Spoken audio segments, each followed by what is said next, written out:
Today on this James the Bike Guy, we're taking a look at the 2020 Trek Marlin 6. This is an entry-level mountain bike from Trek, pretty trail-worthy, so we're going to go over the features, design, the frame, and of course, find out what it weighs. But before we get started, make sure you hit that subscribe button, that way you can see more videos like this into the future.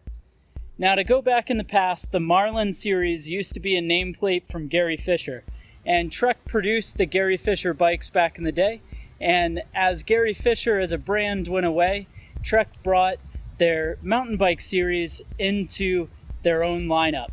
So the Marlin has had several generations, and this is the latest one. The Marlin frame that we're looking at here came out in 2019, but for 2020, they have a pretty significant componentry upgrade for this bike. Now, some of the things that we should talk about is going to start with the frame. So this frame is what they call their Alpha Silver Aluminum. So this is an aluminum frame. It's got nice welding to it. The look is quite nice, and I gotta say, the paint job on this thing is just striking. The amount of flake that they have inside of it looks gorgeous, and of course, this is going to be a internally routed frame. But it's a real mountain bike in geometry, which isn't always true with beginner mountain bikes. Now, the other neat thing that's about this bike is it comes in what they call smart wheel size. So that means extra small and smalls have a 27.5-inch wheel. Mediums and larger actually get 29-inch wheel. The other really neat thing is the extra small and smalls, along with the smaller wheel size, actually get short reach brake levers. And the short reach brake levers are going to make it much more comfortable and easy for a smaller rider to be able to grab the brake lever. Now, as far as frame details, we talked about the internal cable routing, but I should also mention this frame has rack and fender mounts on the bike, as well as an integrated kickstand mount in case you want to run a kickstand. Now, when we talk about the major upgrade that they did for this bike for 2020, it actually comes down to the drivetrain. So this is going to be the first year that they're running 2x8 drivetrain. And that's a really big deal because most of these entry-level mountain bikes all have a triple, which doesn't shift as well. You have more chain drops and things like that. But this is coming with a 2x8 drivetrain, and it's going to be spec'd with an Altus M310 rear derailleur that's running through a Shimano HG31 1134 8-speed cassette. And then up front, you're going to get a Shimano Altus M315 front derailleur, a 2x derailleur that's running on this Shimano M315 crankset that actually has a 36-22 chainring combination.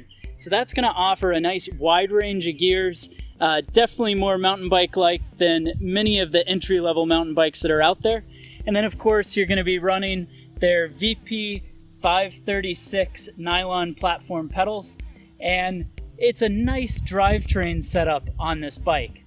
For a fork, it's going to be running through a semi-integrated 1 1/8 headset, of course 1 1/8 steer tube straight down through this SR Suntour XCT 30 fork. So the XCT 30 fork is a 51mm offset in the 29-inch wheel size, and it's going to have 100mm of travel running through a standard 9mm QR. Now, quick release is going to be how the rear is set up, but it's got generous tire clearance to actually fit somewhere around a 2.3, and the bike's going to come stock with Bontrager's XR2 29x2.0 rear tire, and then they run the fatter XR2 29x2.2 front tire. Now for wheels, this actually has a set of Bontrager Connection double-walled wheels. The double-walled wheels are laced up with 32 spokes on Formula DC20 front hub and a Formula DC22 rear hub. These are 6-bolt compatible, so it runs a 160mm rotor in the rear. And then another hint to the real mountain bike is it's going to run a 180mm rotor up front. Now the brakes are Tektro M276 brakes, which are a hydraulic mineral oil brake.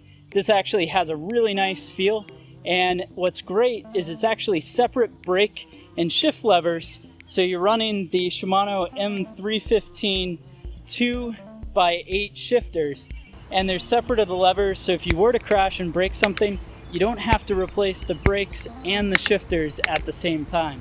Now for a handlebar, this is running a Bontrager alloy 31.8 handlebar that actually has a 5mm rise. And then you're gonna have a 31.8 aluminum Bontrager stem that's blender compatible, meaning that it can fit different adapters such as light mounts or computer mounts onto the front. For a saddle, this is running Bontrager's Arvada saddle with steel rails, and then a Bontrager aluminum seat post that's 31.6 with a 12mm rearward offset. So this is a really nice setup. Now, the typical rider that would buy this is probably a beginner mountain biker, somebody that wants a bike that can ride with their family or on a rail trail, as well as actually be able to be a nice beginner mountain bike to really get into the sport. So now that we've taken a look at the design of this bike, let's go ahead and find out exactly what it weighs. So the Trek Marlin 6 in a size large weighs in at 32.3 pounds. Well, thanks for watching this video on the 2020 Trek Marlin 6. Go ahead and let me know your thoughts down in the comment section below. Be sure to hit the subscribe button if you haven't already. And while you're at it, drop a thumbs up if you enjoyed this video.